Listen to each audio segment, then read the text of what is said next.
McAllister still going strongly in the closing minutes. Great run by Kevin McAllister! What a goal that is! Delivery's good, there's Hagan. Now McGinn, he scored! It's Stokes on a hat-trick! Goal number 3 for Anthony Stokes. Ralston saw off Robertson and delivered! Sibbald scores! That's the goal! That's the moment! Samuel off and running again. Is it going to be the hat-trick? You know it is. This is Falkirk Daft. Welcome once again to Falkirk Daft. It's your unofficial podcast, everything to do with the Bairns. It's a bit of a special one this week as we're going to welcome two of the club's directors, Keith Gourlay and Kenny Jamieson, on as we discuss that email which was sent to the supporters last week, and we want to put your questions to them as well. We'll also be looking back at that 2-0 win against Clyde and looking forward, of course, to Peterhead at the weekend. But first, let's introduce one of the 10%. It is Ross Wayne. Hi John, how you doing? You okay? Listen, are you on the board, are you? I mean, obviously, it's been discussed at length when we were at the game on Saturday, Ross. We've been back and forth about that, and I have to say, fair play to Keith and Kenny coming onto the podcast and putting themselves in the firing line for this. We've got all the listeners' questions ready to go for them, and I'm sure you've got a few of your own. Yes, I do indeed. Listen, it's really, as you said, fair play to them for coming on the back of last week. I think it's needed, and it'll be really interesting. Yeah, so we'll get to Kenny and Keith a bit later on the podcast. How you been? All right? Not too bad at all. It was another good win on Saturday, which thoroughly deserved. Again, I know we're going to come into the kind of dissecting the game in a minute, but thoroughly deserved. Another good win, and let's just keep it going. And I have convinced you on Saturday we were plotting, because I'm off the week of the October holidays and the Alloa game is that night. We have put a plan down in place for a wee night out, starting it early. Yeah, a wee midweek night out against Alloa. That sounds like a plan to me. I know we've got. I was just looking at the fixture list though. Like we've got, obviously, it seems like ages to that's our next home game, and it just seems like an eternity away, doesn't it? I know. And it's obviously 2 long trips as well, isn't it? I know. And coming up, so yeah, but we'll get into the Peterhead game a bit later on. Right, well, last week we were talking about favourite football hooligan movies. If you remember, Ross, we threw it up on Twitter. Everyone has a different hooligan movie, right? So we've got Paul says Away Days, Graham says The Firm, Stuart says definitely ID, Billy says Green Street, Since 1876 says The Firm, the Gary Oldman one, however, and Callum says anything other than The Football Factory is the wrong answer. Oof. Yeah, well, that's a diverse group there. Do you know, loads of good films in there though. It really was. I think I'm still leaning towards ID. I think I am. Listen, I'm going to take your word for it, Ross, because you're sporting Stone Island tonight, so you know what you're talking about when it comes to football hooliganism. No, not at all. Fashion, maybe, but no. The thing is, looking at a couple of those ones, obviously we're talking about ID there. There was a couple of ID follow-ups as well. They weren't good films. I've not seen any of the ID follow-ups. Oh, they're really, really poor. I think the only person that's in them from the first one is Gumbo. Oh, really? Yeah, they're not great. They're not, right, there's okay. a couple of guys from The Bill in it. Right, okay. Right. That goes back a bit, but I definitely won't check them out then. We've kept it as kind of open-ended. It's been our big question the last couple of weeks. We're asking about your random encounters with Falkirk players, right? And we're just kind of keeping it open-ended. And Mark has got in touch, DM does, and said, random encounter with Falkirk player up at Rosies in the mid-90s, night after the last game of the season, celebrating a league win. Few Falkirk players were in, bumped into Yogi Hughes, who was steaming, and we were celebrating on the stairs together. All was going well until he decided to celebrate by trying to snog my girlfriend. Now, that is the words of Mark. Okay, I would just like to say that is the words of Mark. Falkirk Daft are not stating this is true. That is Mark's story. He's standing by it, but apparently Yogi tried to snog his girlfriend. No, it is Yogi. That is Yogi. You'd probably just let him away with it. Yeah, exactly, you know. I mean, yeah, listen, if, for example, let's just say Russell Lappy chat to my door and says, "Hi there, I'm here to see your wife." And you come, Russell, you know. And you come for a drink. You're probably going to get your Lappy top on. Can you sign this, please? Or you can put it on her. Right, we're getting a street I don't want to go down, Ross. Right, let's before we crack into the game, let's talk about some news. I have to first of all offer an apology. Last week we were talking about Kenny McDonald be appointed as a disability access officer. I was like, oh, do we know Kenny? I've just realised I've known Kenny for years and years and years, but I've just known as Big Kenny, and I didn't know his surname. And my brother got in touch saying, "You're sitting in the podcast saying you don't know Kenny McDonald. That's Big Kenny." I'm like, "Oh, right." So apologies to Kenny, and listen, brilliant the fact he's put himself forward to that. He just wanted. I said that's. I didn't realise Kenny didn't I know him as well. Yeah, Big Kenny, curly hair, sits up the back beside my brother. He's Dave's pal. I know. Aye. So, Kenny, you know him for years. So, apologies to you, Kenny. Of course, and listen, I was like, why did you get involved? He just said he wanted to do something for the club. So, fair play to Kenny, brilliant and well done. He's now our disability access officer at the club. So, apologies to you, Kenny. Player of the month could have been a few contenders, Ross. Who would you have went for? Well, who got it? I voted for him, so I was quite chuffed with that. And I've got an apology to make as well, because apparently someone called me out on social media for not calling Rumarn. Apparently I've been calling her Rumen, everything bar Rumarn. So I'm going to make sure whenever I comment this week, it's Rumarn. So who is our player of the month then? Ruman Burrow. Well done. I mean, there's a few contenders in there. I think again we'll talk about them a bit later on. But Stephen McGinn has been absolutely incredible. I think Cole Donaldson has been absolutely brilliant at the back as well. He's been so good. And you know, I know we're not talking about October yet, but if he continues his form for the last couple of weeks, Liam Henderson's. I want to talk about Liam a bit later on because well done, Rumarn. Player of the month, and you know, two really big strong performances against Dunfermline and Thistle, and we've got the Burrow collection underway now. We just hope we land it over the next couple of weeks. So well done, mate. Right, okay, another bit of news is long-serving employee of the club, Robert Lockhead has departed as kit man. Bob joined the club as ground staff way back in the 2019-20 season, and he's left, and the new man has been appointed as Chris McGill, who's a lifelong Bairn. Spent the last 2 years working in variety of roles across the partners in Falkirk Foundation, and has been doing a transition with Bob as he takes in the role of kitman now. Do you know Chris? I don't know Chris too well. I know of him, but Bob was fantastic. I first met Bob.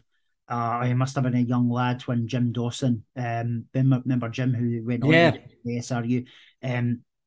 Bob was just a young lad when he started working with Jim. Obviously, we had a grass pitch at the time, but I think Bob's done an awful lot of jobs, probably unofficially over the years, and probably through COVID. He was probably painter, decorator, you name it, because they gave everywhere a lick of paint during that period as well.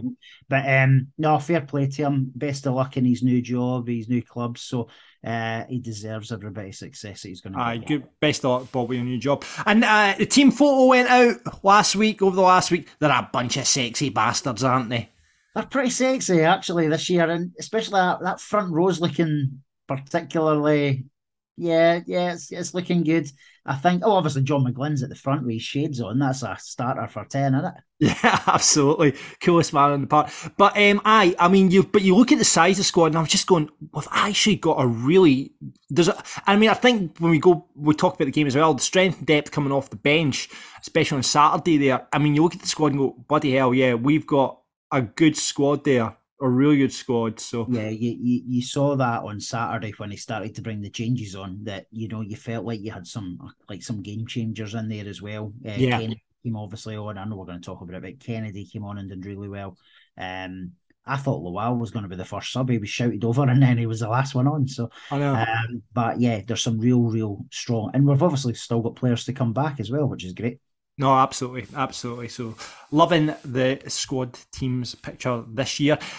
Usually we have a guest pundit on, but we're condensing the show a wee bit today. So no big question, and it's just going to be me and Ross discussing the game because we want to get as much out of Kenny and Keith when they come on as possible, and we know you've got a lot of questions to put to them as well. So we're just going to look back at the game now. Obviously, Falkirk 2, Clyde 0, a double from the captain, one change for the Bairns, Nicky Hogarth back in for Paddy Martin. Ross, initial thoughts on the game? I thought we played really well. Maybe a game of two halves. First half, it could have been a cricket score going in at half time. I was really, really pleased we didn't rue some of the misses. Nesbitt was probably the worst offender in the first half with a couple of blasts in the bar. But you know, otherwise he played pretty well. I was really chuffed. Hogarth, obviously, the only change, as you mentioned. I wasn't shocked by that. We played so well against Thistle. I did think Hogarth would come back in, and he did. So, no, I'm really, really pleased that we've got a sort of settled starting 11. As I say, get a little bit of game of two halves. The second half, we were a little bit careless at points. But do you know what? See, this time last year, that would have been our best performance of the season. So I don't think we can be too... I know we will be critical, but I don't think we can be too critical of them this week. Yeah, no. Looking at the start, I think we come back to, is that the strongest starting 11 that he's put out there on Saturday, or is there still changes to be made? I think in my head, and obviously John is he obviously is far more technically minded than me in terms of football, but I think it probably is. I still think Lawal could be worth a start. I don't know who I would drop just now. You're probably talking McGuffey, but then McGuffey's doing well as well, isn't he? I mean, obviously we started off so bright. His shot off the bar was really unlucky with that, and he did. Craig McGuffey was all over the place. He was, and do you know the only thing I can ever more about him in recent weeks is the fact that I don't think he does enough with his right foot. We've seen him before. He can pass, he can shoot, and he can score a goal with his right foot. Just bloody use it a wee bit more in certain situations, like the through ball. I can't remember who played him through. Somebody played him through. It was a brilliant ball. Might have been Burrell, actually. I think it was Burrell. And it was a slide rule pass, and all he had to do was hit it first time with his right foot, but he didn't. He put it back on his left. That gave the defender a bit of time to come across. The keeper came out just that extra half yard as well, and the chance was gone. I just wish he would use his right foot just that wee bit more. But as I say, he's playing really, really well, and it would be harsh to drop him. Yeah, no, you're right. And we're out the traps again. We start so strong. Again, it was like Dunfermline, like Thistle. We come out so strong. Celtic are quite like that as well. They just come out and bang, bang, bang, and just don't give their opponents a minute. And we've kind of got that same mentality. Obviously, 2 goals, first 20 minutes. The captain at it. First one. A sclaff. I don't know. Did he mean that? But it went in the back of the net. Yeah, I think he meant it. It was a scuff though, wasn't it? Yeah. But he definitely was having a shot. So yeah. So sclaffed it in. Brilliant knock on from Cole Dawson there. And then the second one, big shout for handball. Do you think the ref would have given it if McGinn hadn't scored? Well, I don't know. Did he not look as if he was doing the whole play on thing with his hands? Yeah, which is weird because I thought it would just have been a penalty. It definitely looked like a definite handball in the box, because obviously he's knocked it up onto his hand. But yeah, it'd be interesting to see if he'd given that or not. But listen, didn't need it. Steve McGinn, great finish from 18 yards after it fell to him. And listen, I'm going to, 2 goals for him. That's his first 2 goals for the team. He, without a doubt, is the best player in League One. I'm going to put him goalies in the vice. I don't think there's a better player in League One than Steve McGinn. No, totally agree. Was it someone said he's like Rolls Royce of a player, and he definitely is. He's so calm and collected, and even when he loses the ball, 9 out of 10 times he'll get the ball back. Yeah, which is rare that he loses the ball. I was going to say, he's such a confident, calm player. By far the best player in the league. Absolutely. I think John McGinn has done so well to get him on board. You shouldn't be playing at this level. Absolutely no way. Again, you talked there, mentioned Nesbitt, 2 big chances in that first half. As a part of Aidan Nesbitt, I think Aidan Nesbitt has actually been quite consistent which is a good thing over the last, month or so. But just he needs to add those goals to his game, doesn't he? He does. I think he's only scored one this season. Was that the header against him? Yeah. He's had loads of chances as well. It's probably the only thing that's kind of letting him down just now, because the work rate's there. He's fighting for every ball. He's getting stuck in. There's no shortage of that. If he could just add a goal every so often, that would be ideal. But yeah, it was 2 bad misses. And we did win, so we can't moan too much. But we should be scoring a few more goals. I think John McGinn mentioned it in his interview post-match as well with Stuart, that we've something like 40 shots and goals in the last 2 games, and we've scored 4, so that's only 10%. It's not a great ratio. But at least we're making the chances. This time last year, we were probably making 4 chances over the 2 games, but never mind scoring 4. Yeah, I mean, I've got the stats in front of me here, Ross. 21 shots, 8 for Clyde, 6 shots on target, 3 for them on target, 11 corners. I mean, 57% possession. It seems to me that we could be our own victims of our own downfall, because the only way I can see teams scoring against us at the moment is when we make mistakes. For example, Gary Oliver lost the ball just outside the 18-yarder, and Nicky Hogarth was a great save early on to keep it 1-0. But it just seems to me we could play ourselves into trouble. And sometimes I think there was an incident down in the corner where they're trying to play out, and I'm just like, at that point, just get the ball up. And you could see John McGinn from where we were sitting. He was saying the same, because Roman Burrow had Grant and McLean on toast. Like, he gave them all sorts of problems, and sometimes it's just we just need maybe a ball in over the top and trying that a bit more. No, we do, and I think that would have been the ideal tactic on Saturday. A wee bit more often is just get the ball out to them. And I know we want to play good attacking football on the deck and everything like that, but actually, against Clyde on Saturday, I think we would have had even more success had we just maybe lifted that head once in a while. And as you said, Burrow had them like on toast all day. Yes, so comfortable against those 2. Peter Grant, I can't really say too much against him, because he scored the goal in the cup final, which I can't go there. No, don't forget about that. He scored the goal in the cup final. He was a fantastic centre half, but he's still got a weakness that he can't pass unless he's facing that direction. And like, he's got the turning circle of a tanker, and we should have probably exploited him that wee bit more on Saturday. Yeah, absolutely. I mean, like you say, going into half time, we should have been up. I mean, I thought first 20 minutes, I would think this could be, I said 4-0 last week. I thought this is going to be 4-0, 5-0, whatever, because we were just playing so good. Came out the second half hour, and it just seemed that the team had started in 5th, and they just slid into 3rd gear in that second half. It was like, job seems to be done.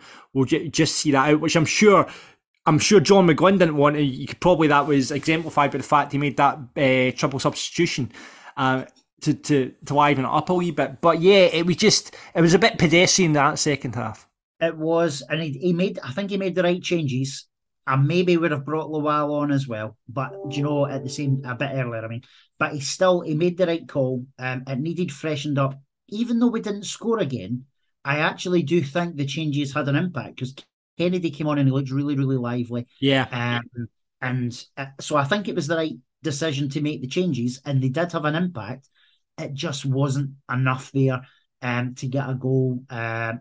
Allegria came on and put himself about as well. The guy is just so strong.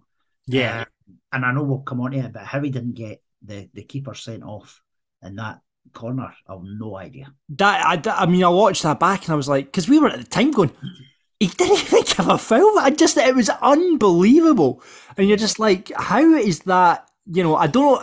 Would the keeper have been sent off? I don't know.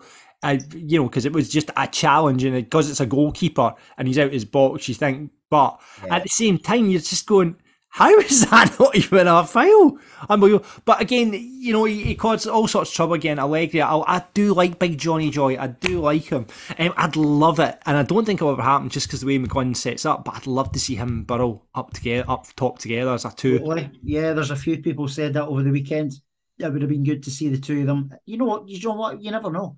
Maybe we will. Maybe we will at some point. The draw's tomorrow or Tuesday. For the Challenge Cup or whatever it's called now. It's called now SPL Trophy or something. So we'll find out then. And I don't want to take anyone for granted, but if we do maybe draw someone who is not quite up there with the Thistle that we drew in the last round, maybe we'll experiment a little bit with the formation. You never know. Yeah, I have to say, do you know what I love? And there's nothing that I love more than big Liam Henderson striding out of defence up past the halfway line, and he slipped a wee ball in for was it Burrow? He slipped that wee ball into Burrow, and we could have maybe had a penalty out of it. But see, big Liam, he is really, if he started a wee bit ropey, but what a play! You can just tell he's again, him and Cole Donaldson at the back. I think the likes of Brad Mackay and Sean Mackey are going to have a real tough time dislodging those two at centre half, because they're big, they're strong, they can play with the ball. They're threats at set pieces as well. I love the big man. No, I do as well. I think he's class, as you say. Had a little bit of a ropey start between his sending off and injury and stuff like that, but he's the last 2 or 3 games, he's properly came onto his game. And I think he will be hard to dislodge. It'll be through injury, probably, that we do, if we ever do.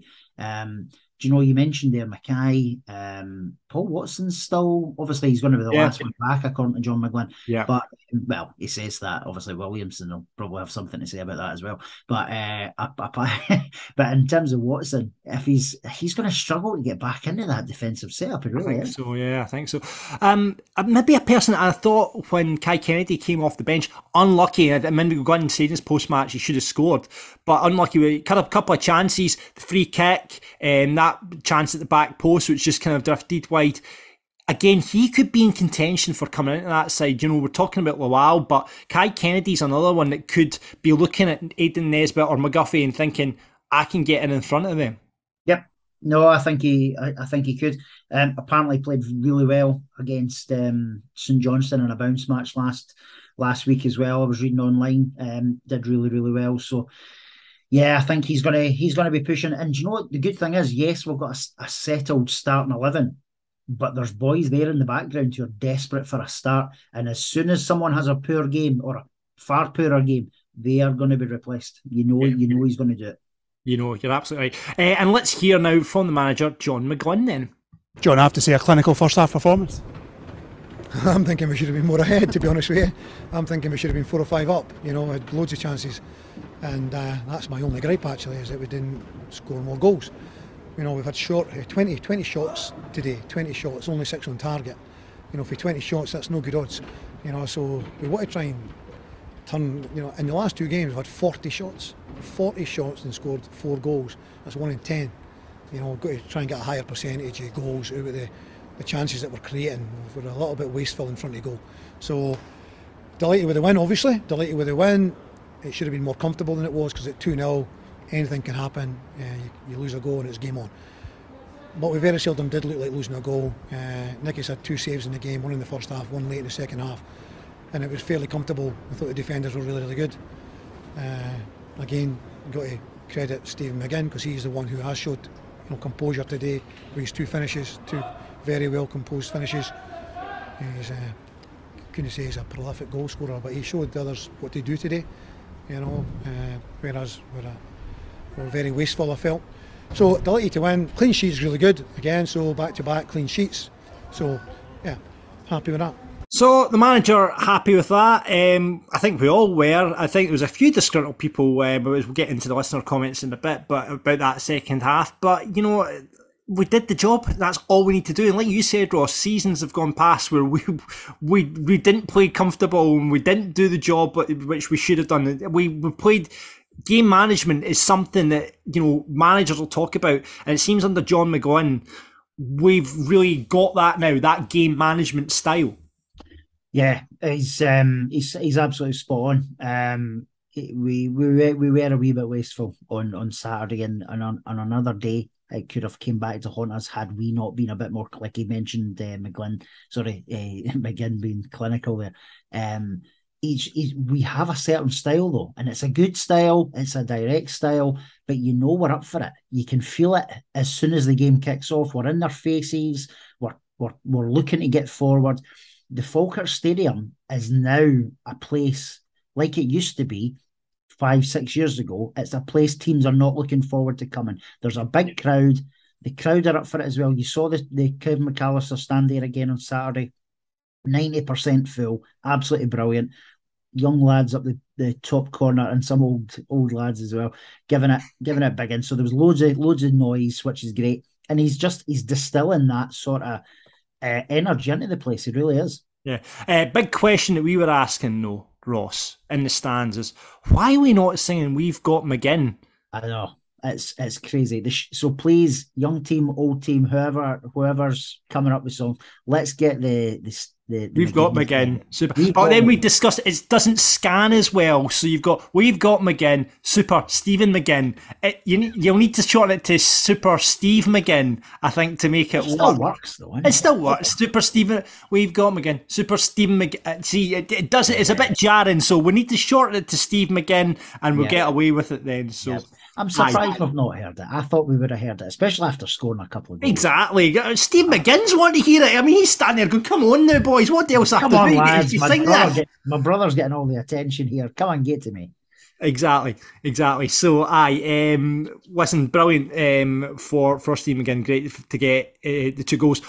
Before we pick out, and I think there's only going to be one Falkirk Daft rated player this week, but let's get the view from you guys. Grant kicks us off with a very comfortable win and never in any danger from a very poor Clyde side. Good to see the Pars drop points, which we didn't talk about that. Now have 2 tricky away games we need to win to keep the pressure on teams above us. Only criticism is that we're creating plenty of chances and not scoring enough goals. That's what the manager said, really. Yep, so not totally agree. Matthew thought we started well and got the 2 early goals, but I thought we were a bit lacklustre in the second half. McGinn was class, but Hendo deserves some credit. Top performance at the back and his man of the match. There you go. Bill felt very comfortable after the first went in. Would have been nice to score a couple more in the second half, but the win was never in doubt, which is still an unusual feeling. It is, isn't it? It really is, because you're like, oh, we're only 2-0 up. We're only 2-0 up. Oh, they scored and then they scored again. Oh, but after the last few seasons, Bill saying that is an unusual feeling, and I'm feeling you, Bill, on that one. Absolutely, and he's right though. That is probably where that feeling's coming from, because we've been here before, that when you are even 2 or 3 goals up, it was never safe. Whereas we actually start to feel as if you are safe now when you've at least got a couple, because the defence looks as if it can cope. So, absolutely. Linda says, thought we were comfortable in an excellent first half, but a bit sloppy in the second. A few standouts, although everyone played well enough against a poor Clyde.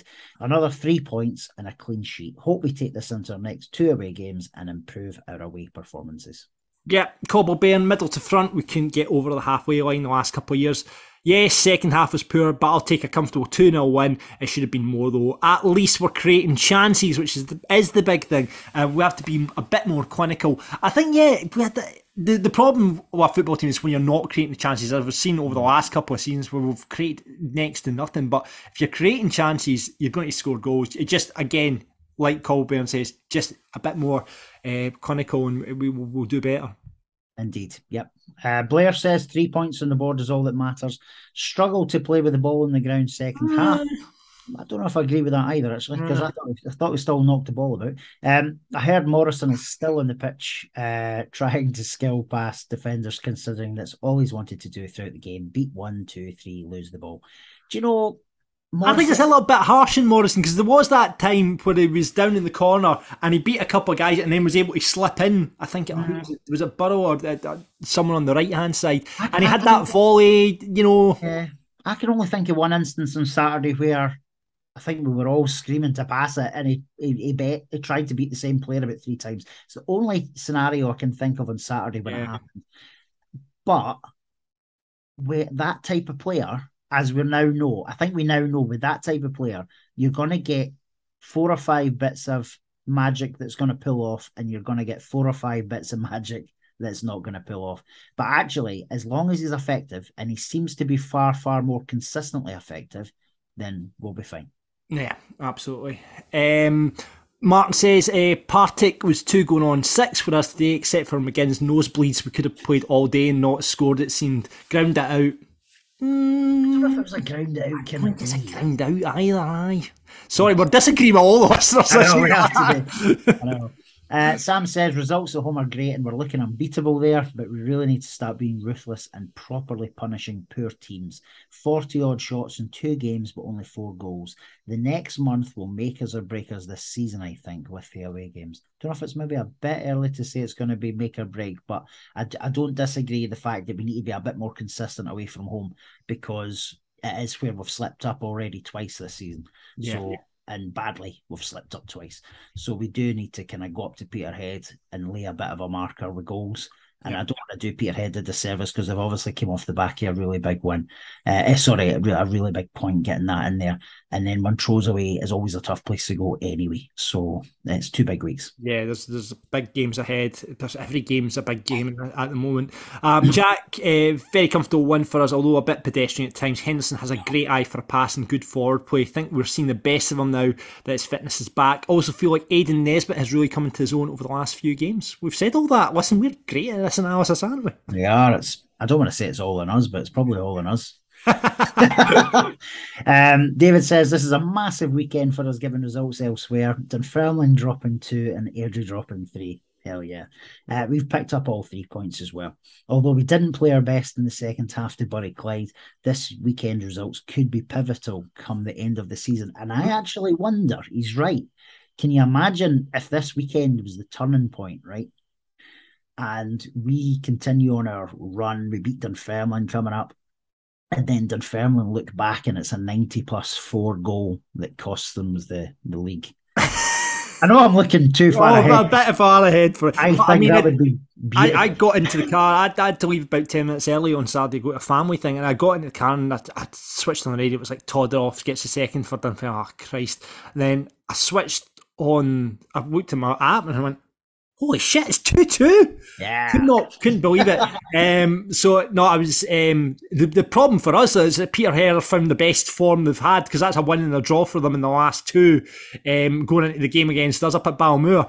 But we'll see. But like that was a bad. I was speaking to Stephen Mill in the office today. I was like, what happened to you at the weekend?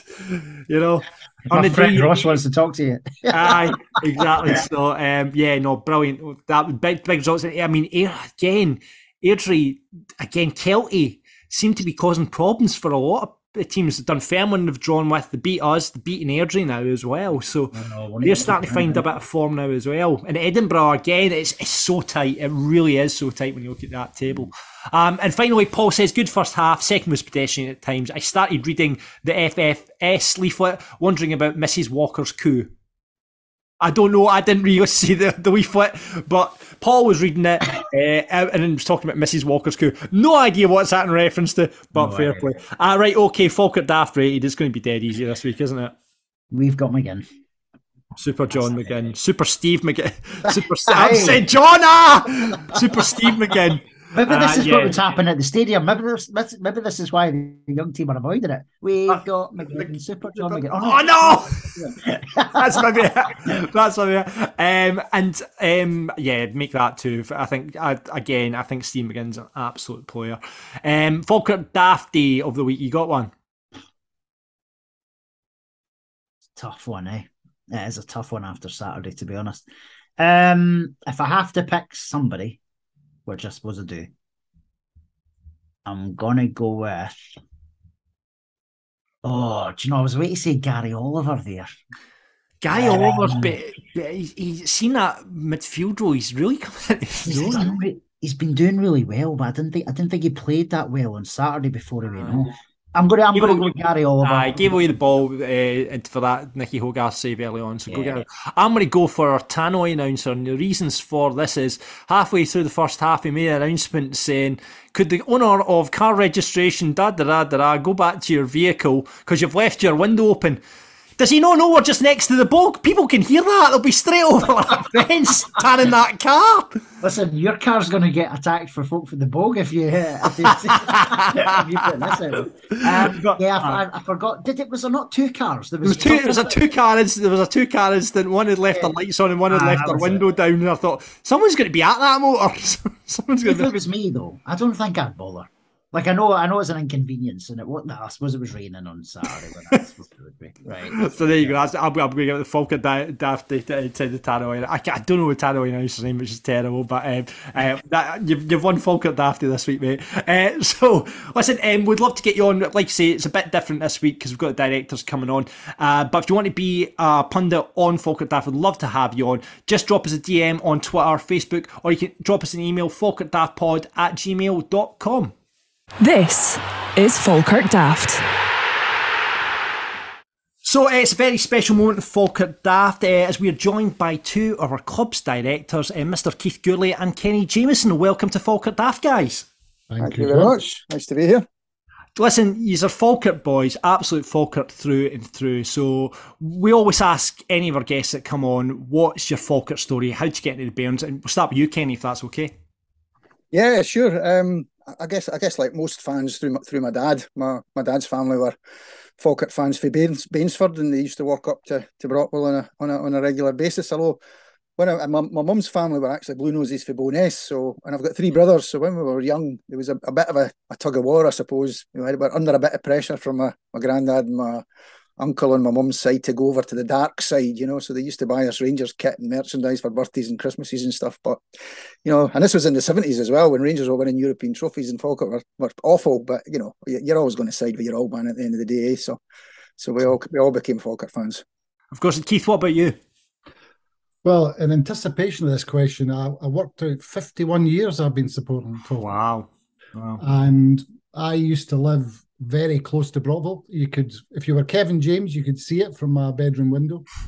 And that the sound of the stand, you know, that noise the stand used to make, the main stand, and the roar when we scored. My father wasn't remotely interested in Falkirk, but I nagged him, and I took him. He took me to first game in '71, and that's been me hooked ever since for my sins. Yeah, I've got a story. Keith actually took me to the 97 Cup final replay in a car. I don't know if you remember this, Keith, but when we went to replay, I was your nephew Colin at the time. You gave us a lift through to the 97 Cup final, and I think we tried to convince you to take us back to the creamery for a pint, but we were underage.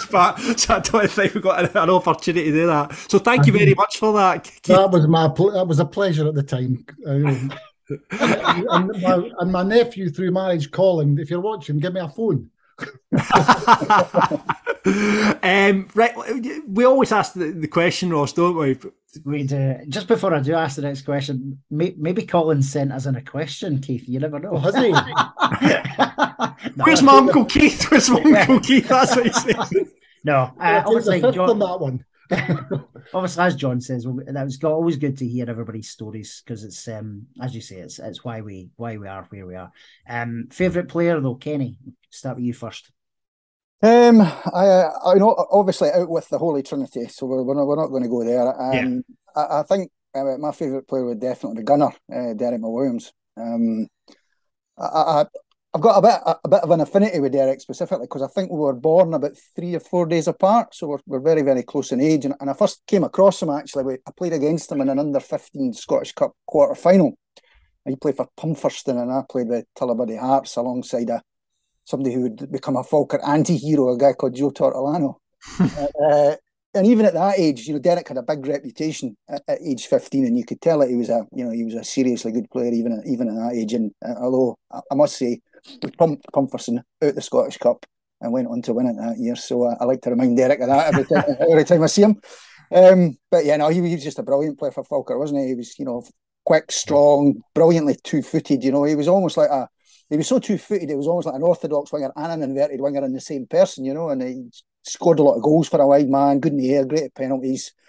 He also gave us two of probably the best finishes I can remember to football matches at home to Thistle in a Scottish Cup tie, and a late goal to win 4-3. And then I remember a game down at Somerset and we were all just about leaving, and Gunnar scored a last minute winner down there as well, and you know, the crowd all rushed back in, and it was pandemonium. I think that was 4-3 as well. So yeah, he's a great lad, a great player.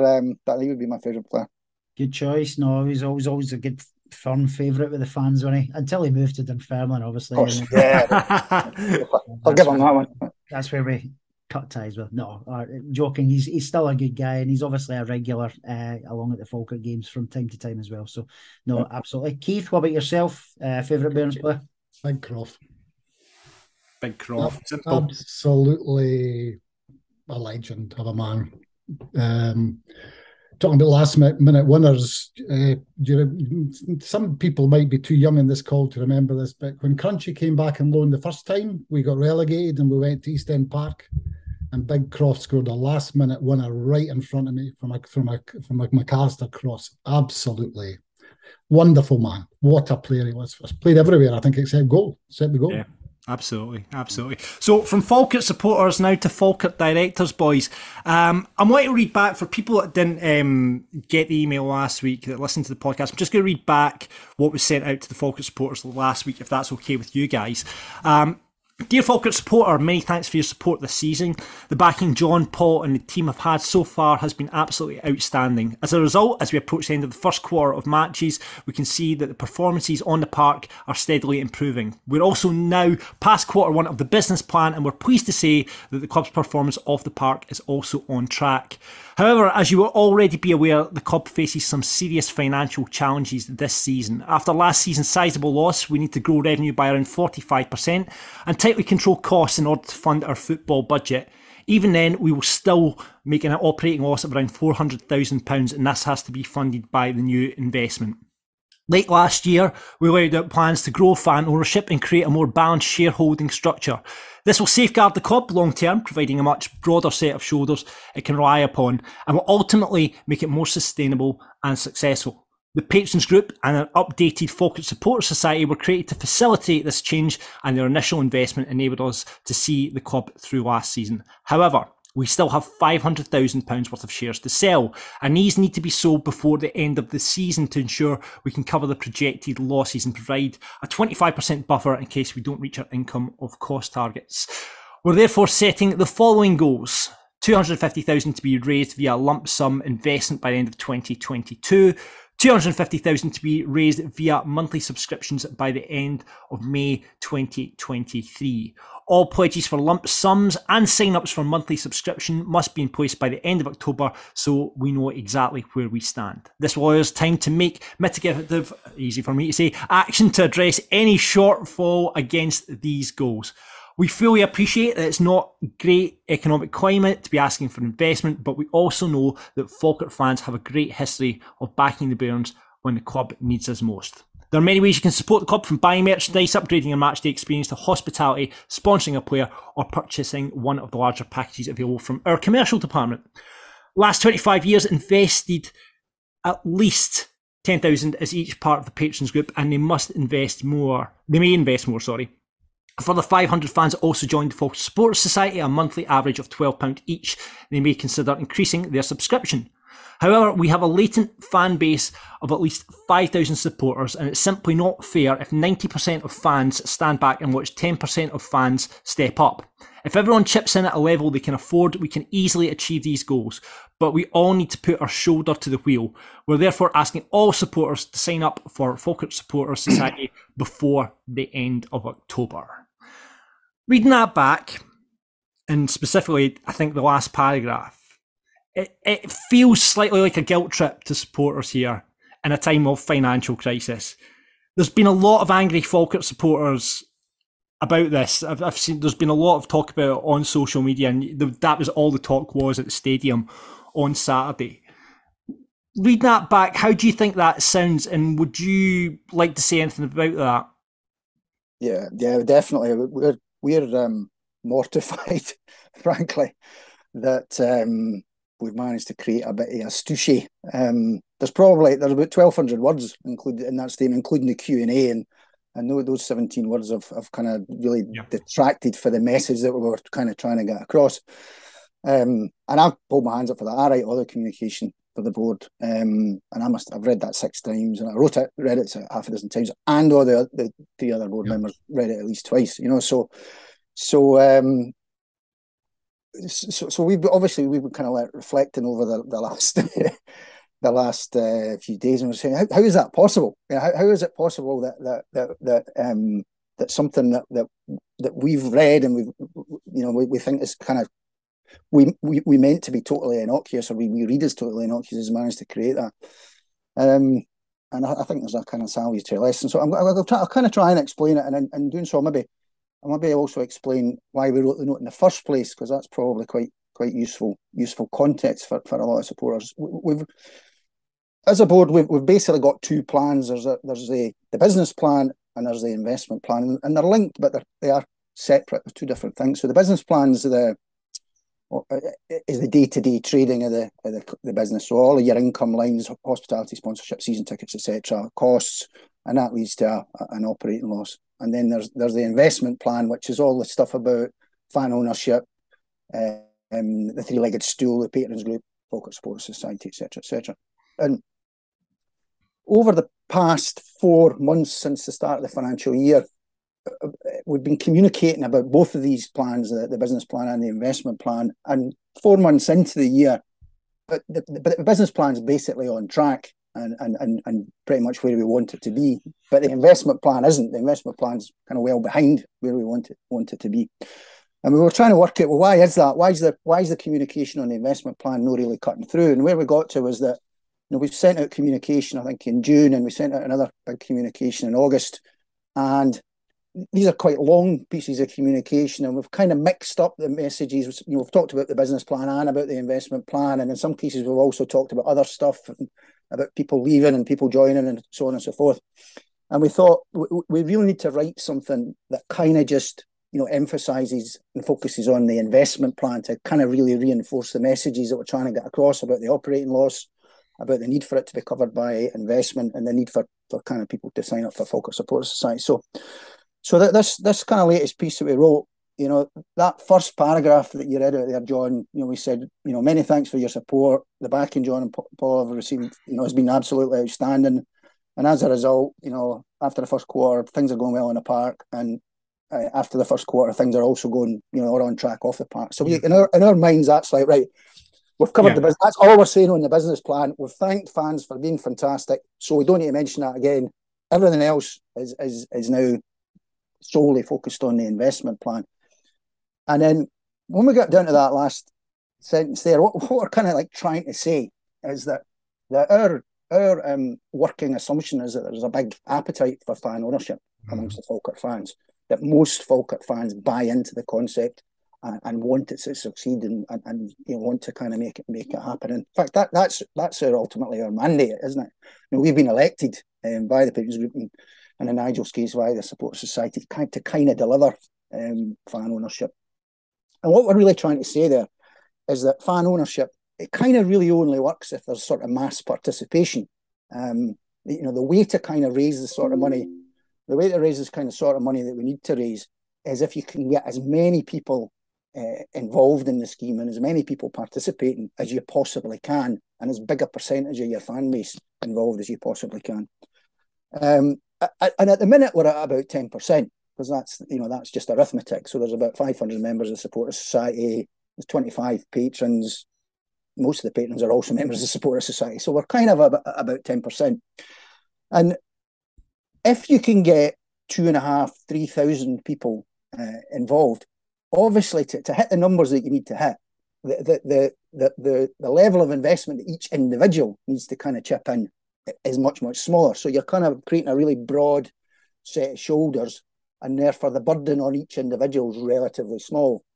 Whereas if you've got a much smaller number of people participating, then obviously by definition the burden is much greater, and those individuals on average will have to contribute an awful lot more.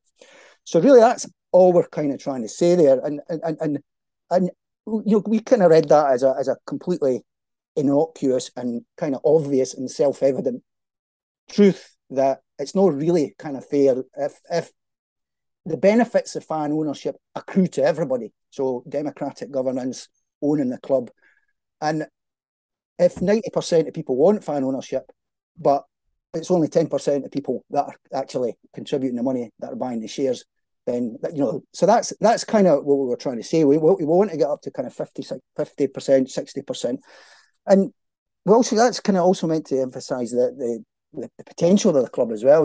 Motherwell have got 3,200 members of the Welsh Society. St Mirren have got a really strong kind of fan ownership.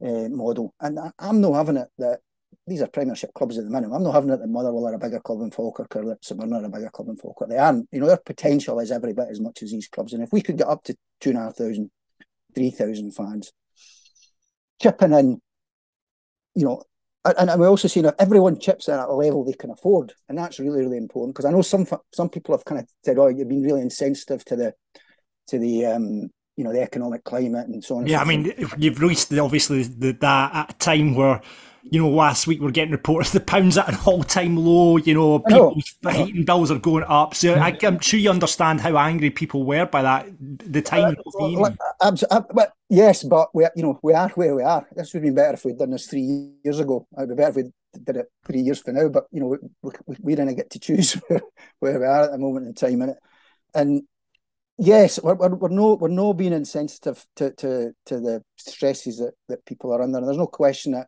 when we say everyone needs to chip in at a level they can afford, there's no question that there'll be some fans for whom an extra £2 or £3 a week, which is it's kind of the sort of sums that we're talking about. £10 a month for Falkirk Sports Society is about £2.30 a week across a year.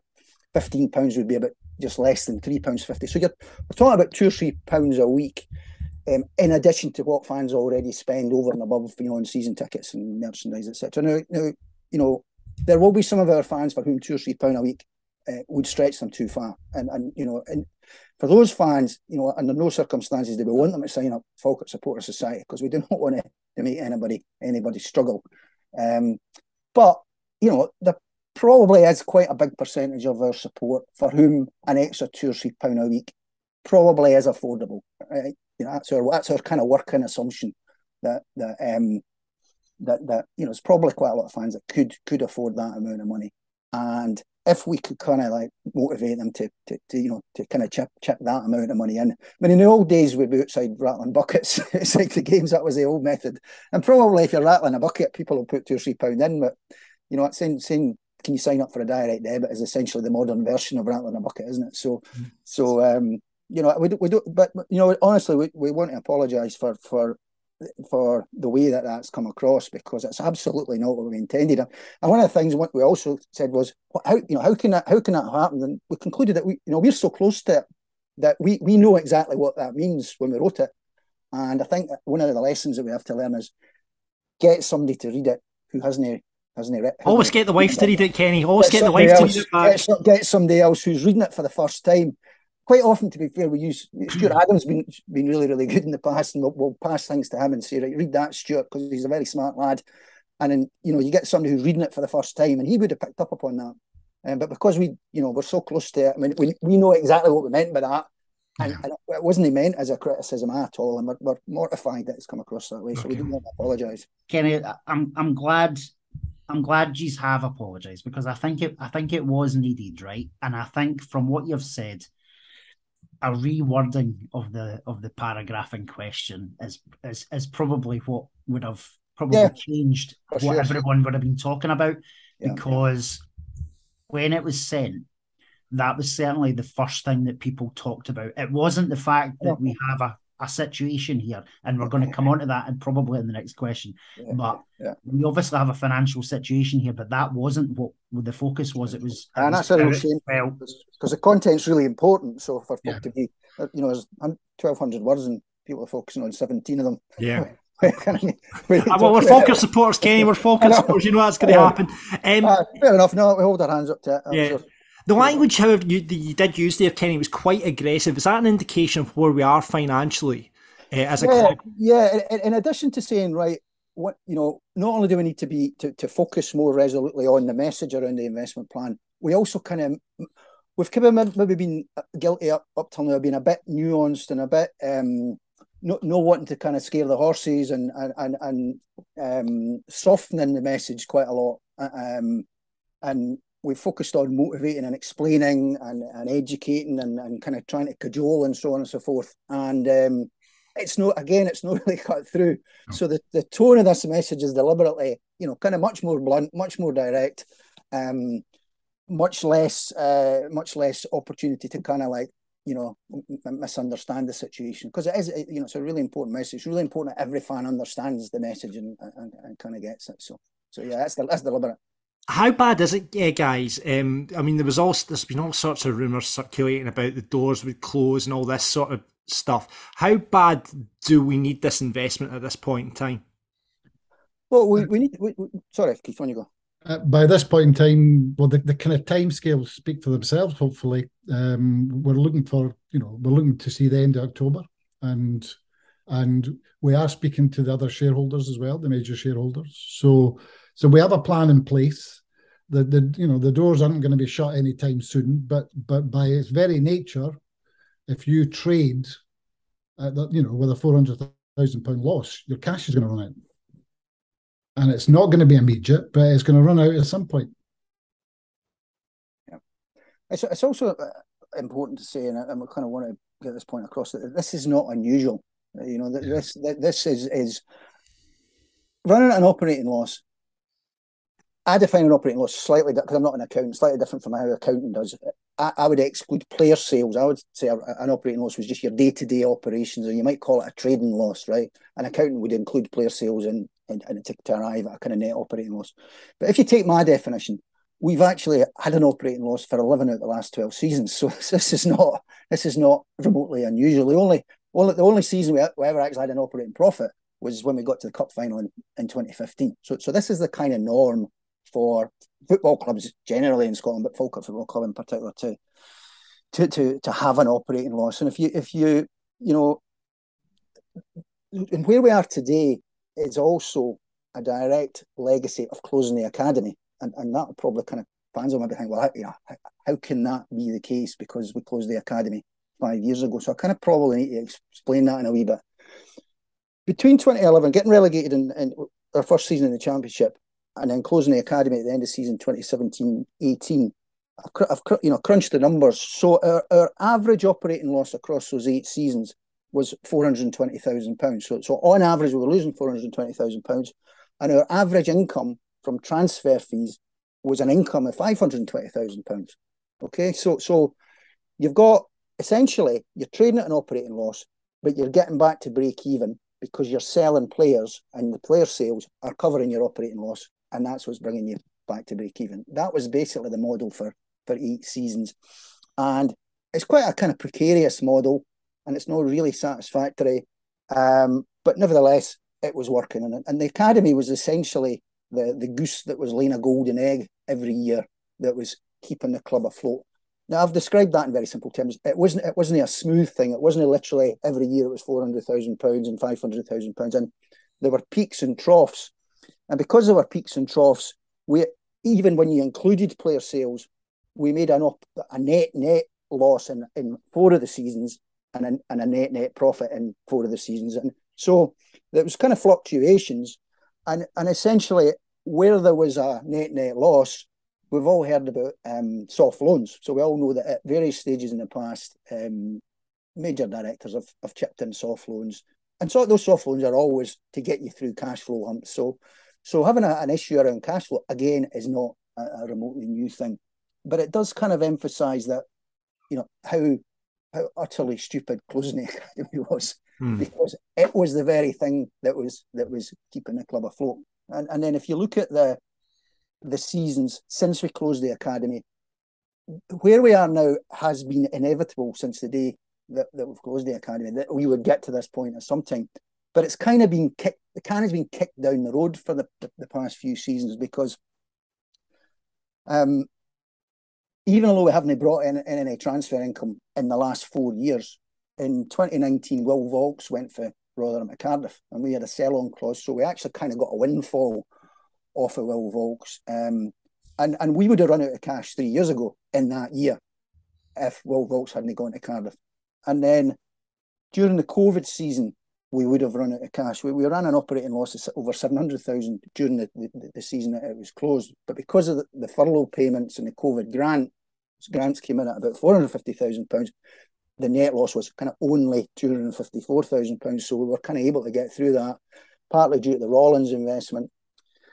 And then last season, the club was going to run out of cash before the end of the season. If the patrons group hadn't come in when we did in November, we would have run out of cash before the end of the season. So again, this is not new. It's a problem. It's a challenge. But it's not a problem that the club has faced before. The problem is that because we've not got transfer income, the only other way that you can really cover operating losses is either via investment or via loans. And so I suppose, have we got a player that we could sell? Maybe, but obviously we actually want to keep the players we've now got. And this is probably the first time we've got some real, kind of really good assets, and we didn't want to be selling them because we need the players to be getting us out of this league. So the best way to cover the operating loss this season is definitely to via investment. So that's the kind of message we've been trying to get across for the last 4 months. It's kind of been falling on deaf ears a wee bit. I mean, obviously there's been some success, and we've had 500 sign-ups to the society, which is great, and we really appreciate that. But it needs to be an awful lot more to hit the numbers that we need to hit. So that's why we've come out and said, look, we're not beating about the bush. What we're not prepared to do is wait another 3 or 4 months and then say, look, there's a crisis, and people will turn around quite rightly and say, no, we've lost connection. So we're making sure that. I think it's important to stress as well is the board, as it was constituted at the time, the 5 of us, we looked at, with John, we looked at the squad, we looked at what we could bring in with players, and on the back of some fairly poor seasons since the relegation from the Championship and all our time in League One, we needed to strengthen the squad. We needed to have quality players for to actually mount a sensible challenge in the league. Without that operating loss, the team would have looked completely different on Saturday. So we knew that there was an opportunity for investment through a variety of different routes, and we looked at the squad. So we took a calculated risk on the basis that the Falkirk support would be more supportive if we had a team that was on the park, challenging, playing good football. And when it came to this situation where we were asking for support, there would be the goodwill there. Whereas if we had a team with less investment struggling, our chances would have been even less. Mm. That was the dichotomy we wrestled with. Yeah. And also the operating losses in the last 3 seasons have gone basically 400,000, 700,000, and just over 1 million. Okay, so that's the last 3 seasons. So it kind of heading in the wrong direction, spiraling in very much the wrong direction. So we were faced, in terms of putting together the business plan, the conundrum for us is to say, right, how do you get from a £1 million loss down to something that's much, much more manageable? Because obviously you can't have another £1 million loss again. You're gone if that's the case. So we looked at that and we said, well, what you can't do realistically is get straight to break even. You couldn't get from a £1 million loss to no loss in one step. It was actually impossible because in theory, you could do it if you went part-time. But the budget that would allow you to create as a part-time budget would be a lot smaller than the value of the salaries for the 14 players that we already had contracted for, on full-time contracts. So going part-time wasn't an option and wasn't something that was desirable. So we have to have an operating loss, but we'll bring it down from kind of over 1 million to kind of only 400,000. I know that's still quite a big number, but it's about the average that we've had over the last 12 years. So that just gives it a bit of context. Okay, I think so. That is quite an honest assessment, obviously, of where we are today. And it's within the comms that went out. It's obviously quite an ambitious plan A. So I've got a couple of questions, if that's okay, gents. So one, what is plan B? Because obviously plan A is quite ambitious. The second thing is you mentioned about investment there. So last year we had investment from the Rollins. What is the current situation with the Rollins, with the football club? And if it's nothing, which it seems from the outside, what is their expectation? Well, shall I answer that, Kenny? Yeah. So the first question was plan B. Yeah. Well, there'll be we're hoping that we're going to get some uptake. It may not be the full amount, but we would like the full amount. We need to understand what that gap is so we can get soft loans. And we'll start the process of securing soft loans or seeking people who are willing to give soft loans in the coming weeks. If the take-up is such that there's not an appetite or the economic climate is such that people can't do it, we may have to abandon the idea of fan ownership and seek somebody who'd be looking for a larger share in the club. That is the financial reality of where we are. Okay. In terms of the Rawlings, I've not personally spoken to them, but we split up responsibilities in the board. Well, let me answer it, Keith, because I spoke to Phil a few weeks back. Gordon and I keep in touch with Phil fairly regularly. He's still interested in the club. He's not active in any way, but we speak to him periodically just to kind of keep him in the loop and have a chat with him. And yeah, I mean, Phil's got his shares. As you know, as you probably know, he's also got an option to buy another 500,000 shares that it kind of expires in January. And the last time we spoke to him, whilst he didn't give us a definitive answer on whether he was going to take that up, he said it was pretty unlikely. That was the indication he gave us, that it was pretty unlikely that he's going to take up his further options. So that's the current situation. So it means that, and obviously Phil taking up that option would have helped or would help. But it means those shares are now available. Kenny, can I ask? Because obviously you've mentioned you've been speaking to Phil, in the nicest possible way. They obviously deserted the ship after a certain evening in a hotel that we all know now in terms of what happened that night. Was that an eye opener for them? Is that why they're no longer actively involved in the football club?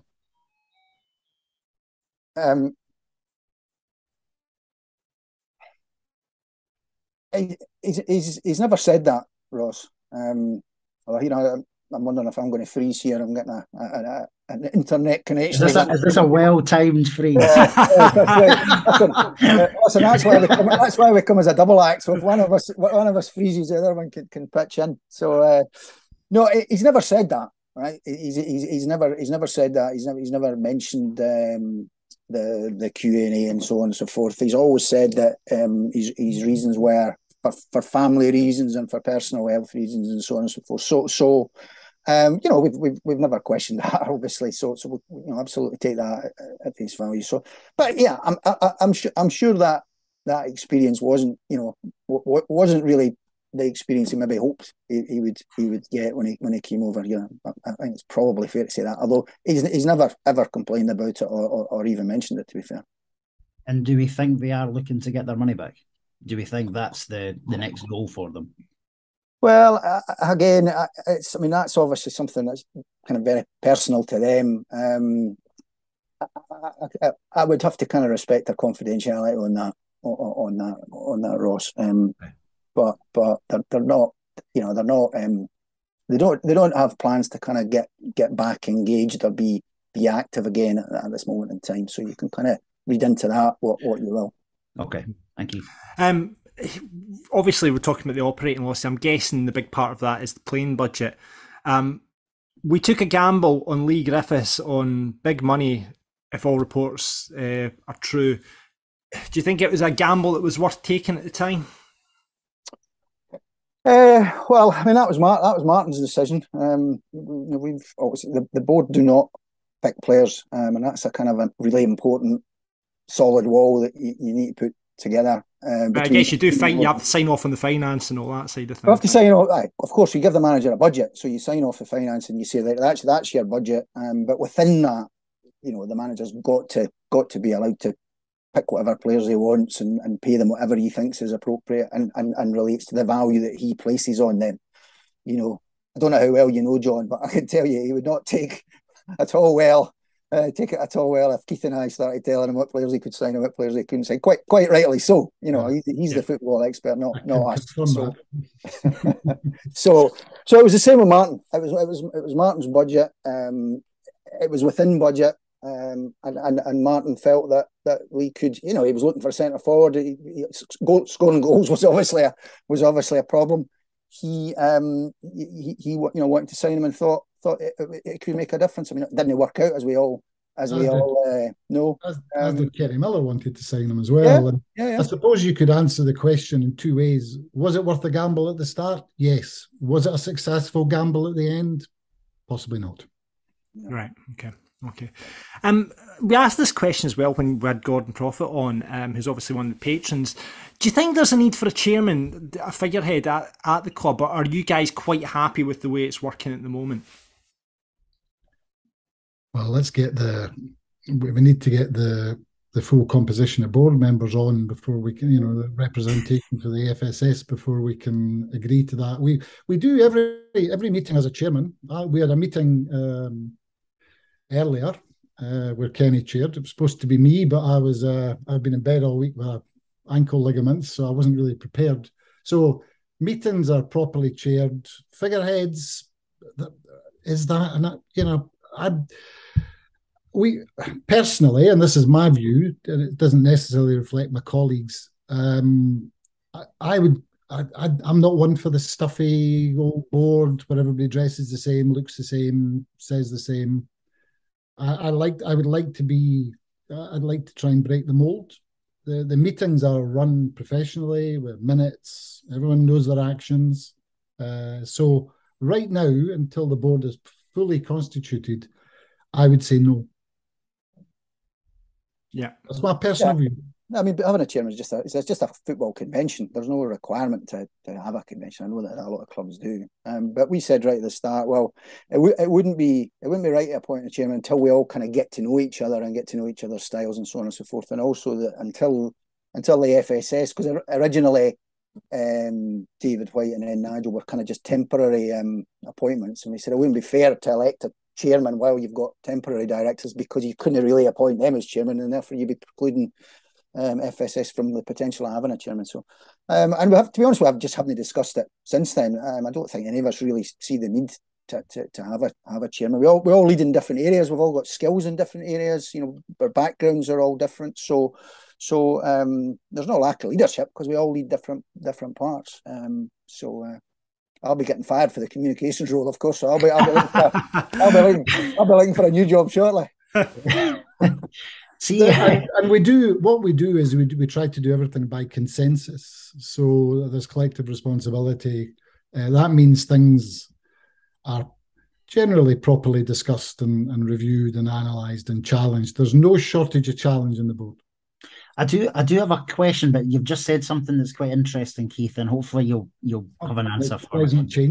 I do have a question initially though. So something you mentioned there about you normally have a consensus.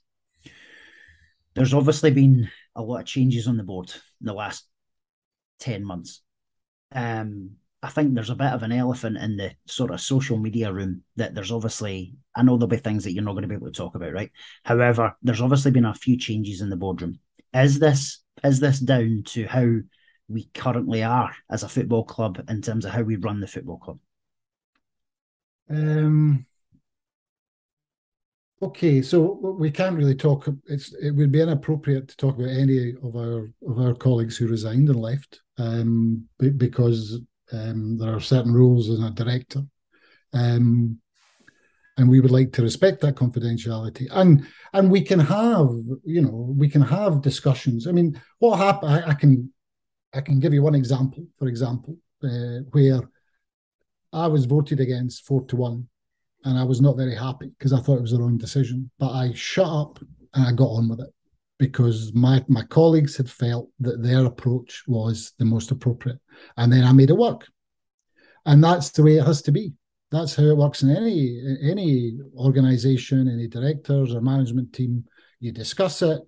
And when you agree on a position, it's a common position. Okay. And importantly, everybody gets behind that. The principle of collective responsibility we're really kind of hot on. And what you can't have is directors who, had a different opinion, then it's, making it known that they had a different opinion and so on and so forth. So we all I did that, Kenny, but I didn't mention the subject. Well, yeah. We can have robust discussions. We can disagree. We arrive at a position. I have to say, most of the time we agree on. We do probably 90% of everything. So it's very rare. But yeah, we can disagree and we can arrive at a position. But once we've arrived at a position, we all get behind it. That's a key. That's probably been on the board. No, listen, yeah, sorry. What's the current situation with there's obviously a seat vacant on the board at the moment. What's the current situation with the FSS after Douglas left in terms of getting an art director on there? Well, probably Ross could answer that better than Any idea, Ross, where FSS are with? No, I've not heard anything. I know there's no. As far as I'm aware, there's not been any discussions around putting out nominations or anything like that as yet. There is I don't, and this is another concern, possibly with support, fan ownership. There seems to be a reluctance of people, or an inability of people, to give up spare time, and that's something we as a board and as supporters, we need to. If we're going to make this work, we need to find a way through that. It can be time consuming, mainly because we're rebuilding. If everything ran properly, if everything was in place and all the structures and processes and procedures were in place, the board membership as it's presently put together, the time would, I think, drop off a little bit, because we are quite reactive. A lot of the construction work and that goes on at the stadium, I'm actively involved in. So I think once we get through the rebuild, I think the role will become more non-executive than it presently is, but we're some way away from that. Okay. Let's move on to our listener questions then. You thought me and Ross would put you over the grill. Here we go with our listener questions, guys. Craig says, is it fair to ask fans to pay out more money in the current climate, given that the fans have once again backed them with season ticket sales, hospitality, strips, merchandising, asking for one of the 90%? I'll pick that one up. I feel we kind of covered that elsewhere in the notes, but we're not asking anybody to put money in that they can't afford, that will jeopardise their livelihoods or their families. People can only do this, should only come forward if they can afford it. And the reason why I wanted to ask this, because I wanted to add on top of Kenny's apology for the stooshy that's come from that. We are trying to build a team here where we're all together, and the thought that we accidentally created this is counterintuitive to what we were trying to achieve. So we do take these concerns seriously, and we will learn from it. So is it fair? People should only do what they can afford, and if they believe in the model, if they believe in fan ownership. I think that's a key. If supporters want fan ownership, it's not enough just to believe in the concept and to believe in the principle. You've kind of got to then at least do what you can to try and help bring it about, because it's actually perfectly possible for the vast majority of people to want fan ownership, but for it still to fail. And you say, well, how is it possible if everybody wants something? How is it possible that it doesn't work? And the reason is that if you kind of say, well, I really hope it works, but I'm no going to proactively help to make it work, then there's a risk that it's not going to work. And then by the time you say, well, that's a real shame because I wanted that to work, you say, well, it's too late now, because when the opportunity was there, and it is a window of opportunity.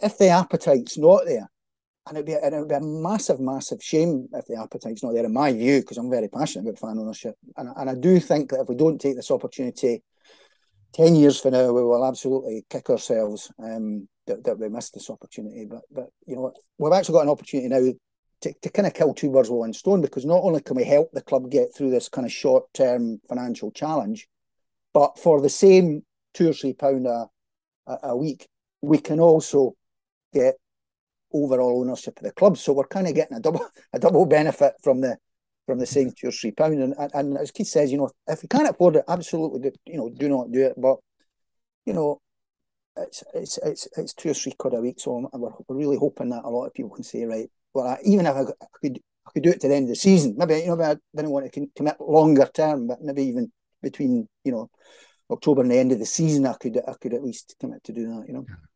Guys, can I ask a couple of follow-on questions to that then? So we've talked quite a bit about obviously the investment side and the soft loans that we mentioned would be the plan B. If the plan B is executed, which is obviously the soft loans, are we assuming, and it's maybe wrong for me to assume, but are we assuming that the soft loans will be via people who have traditionally given soft loans to the football club without naming people?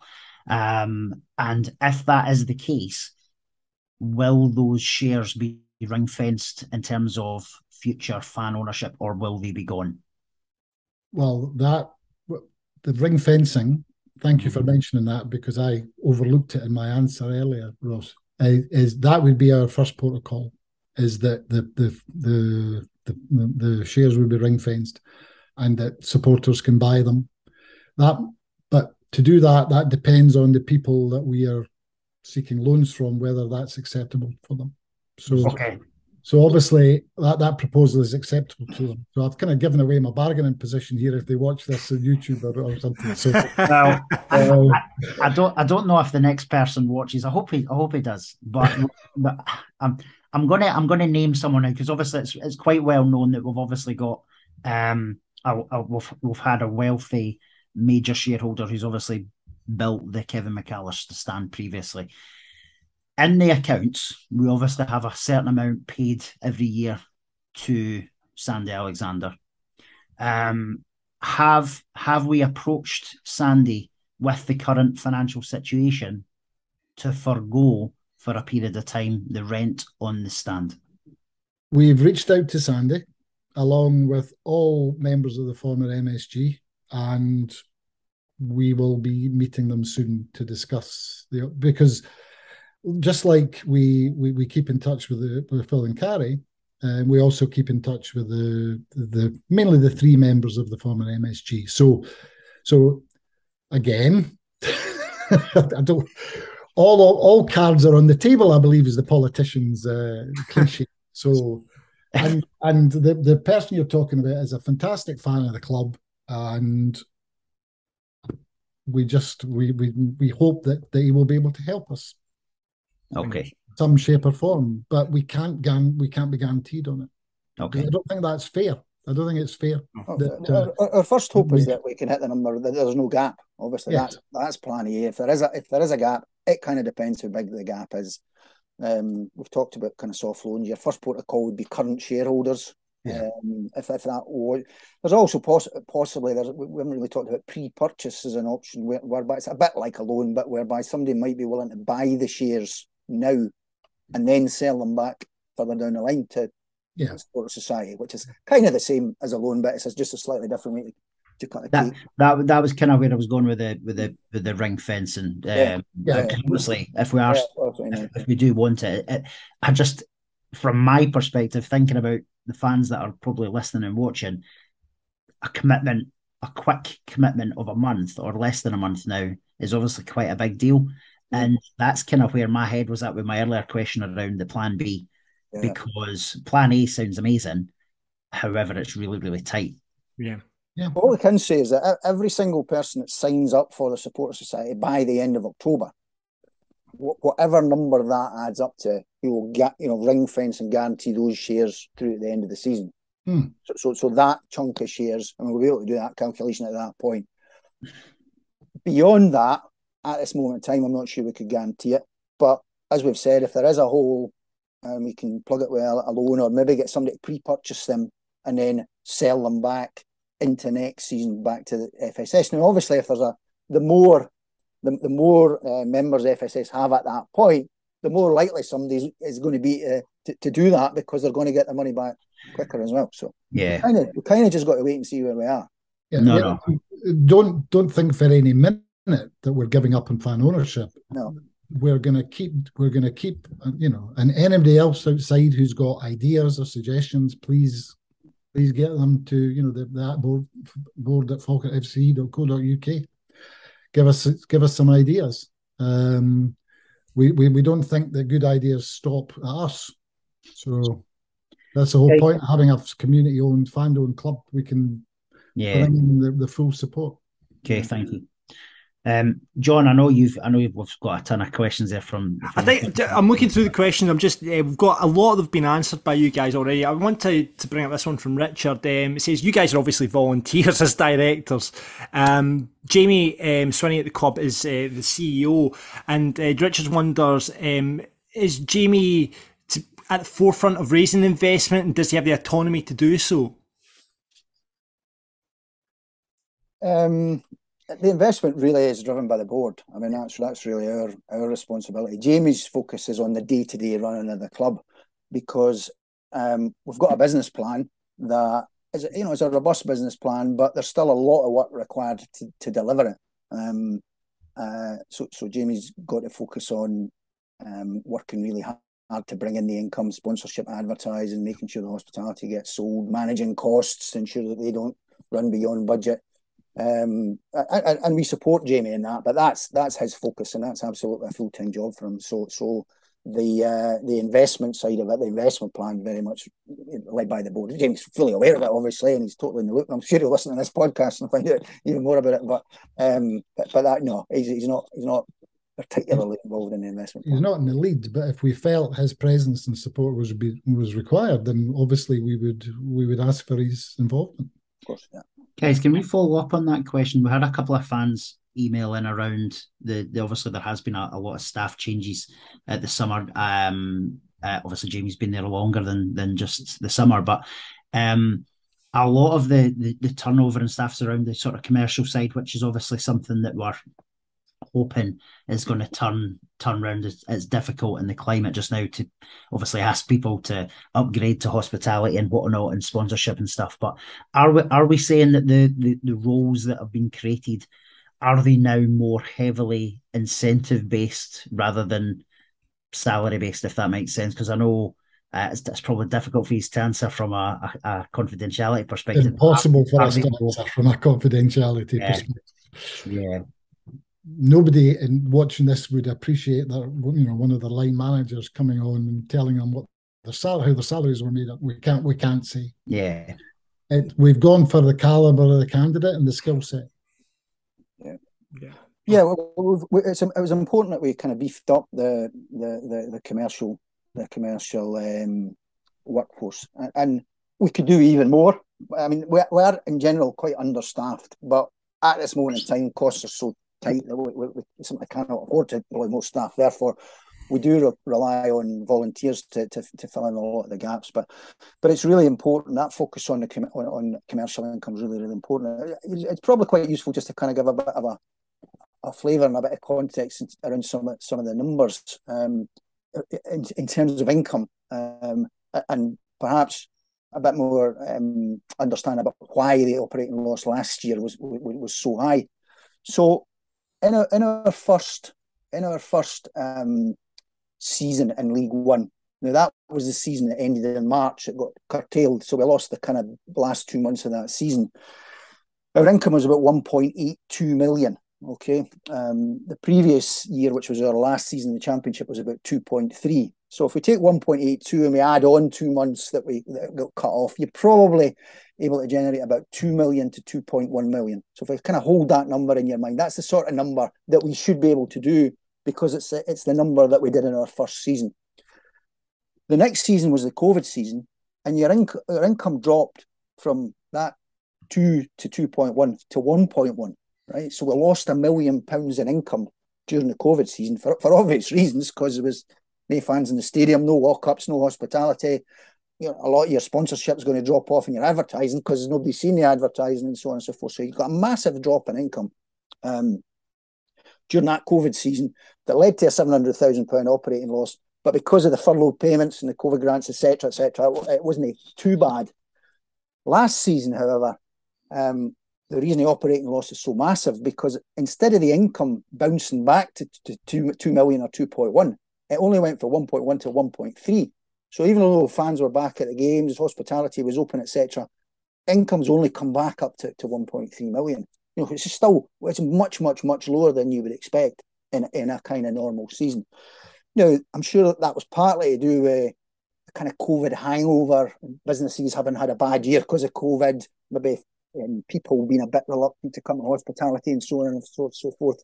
But I think it was also partly down to the fact that, you know, Alec and Kieran, who were our commercial team, Alec retired at the end of the COVID season, and Kieran left at the end of the COVID season. So your entire commercial team's left, and you've got a COVID hangover, and the entire commercial team was Sammy McGinn, who's, you know, brilliant lad, absolute legend, diamond of a guy, and worked his socks off to try and drive commercial income back up with the best will in the world. You know, he was on his own. He didn't come from a sales background. He's not from Falkirk and didn't have an automatic network. So it was really kind of difficult for him. So you know, we're starting at a very low base last year. And that's why when we looked at this conundrum that we had that says, right, how can you reduce a 1.1 million pound loss down to something much more manageable? Well, the only way that you can do that is to significantly increase your commercial income, right? So we said that the five of us on the board at the time, we said, right, we know that we should be able to do 2 to 2.1, but let's kind of take a cautious approach, and we set it at 1.75, right? So that was our initial budget, is 1.75 million pound income. That would deliver a 400,000 pound operating loss, which, as we've said, will cover via the investment plan.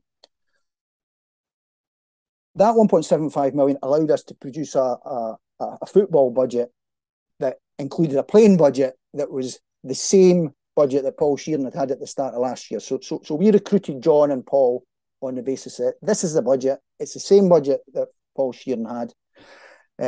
So there's no reduction in the budget. So the guys came in, they knew that was a budget, so they knew what they were working with.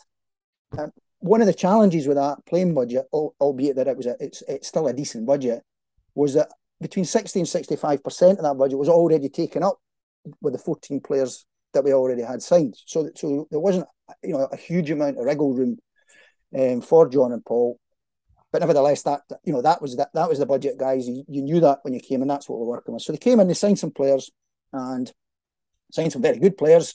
So when those players had been signed and the budget basically gone, we sat down with John and Paul, we sat down with Jamie and the five of us on the board, and we looked at that and we said, right, the squad's improved, but there's two issues that we see. One, it's not big enough, and if we get enough, you know, you're looking squad of 2021 players, right? So if you get some injuries, and included in that squad, you've got the likes of Paul Watson, who's obviously long-term injured with 3 goalkeepers, etc.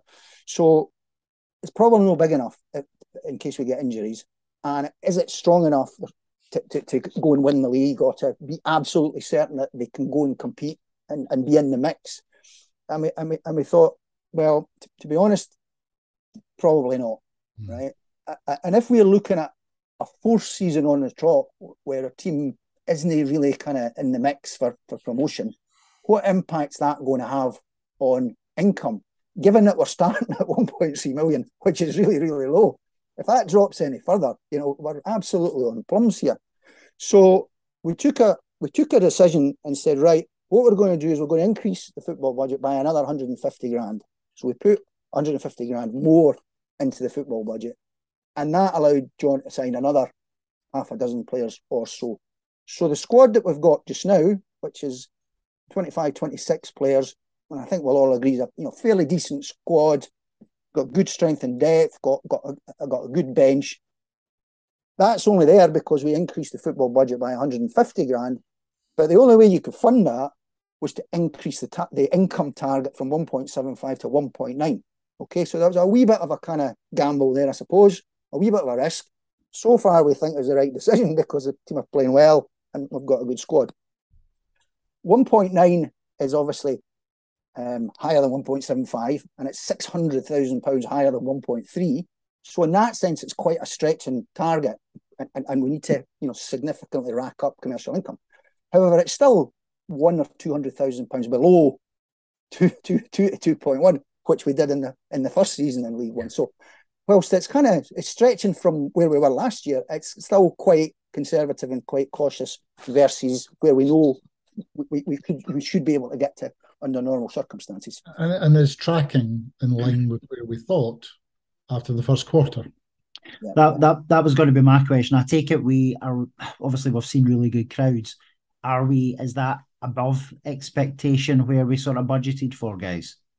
It's above expectation versus our original budget that was a 1.75. But then when we put the 150 grand into the playing budget, we had to then put another 150 grand into the income budget. So what we did was we attached stretch targets to some of the key lines, one of which was gate receipts, because we can see that the team's playing well and the crowds our fans are responding well, and and I think hopefully we'll get kind of nudge up towards 4,000 per home game quite soon.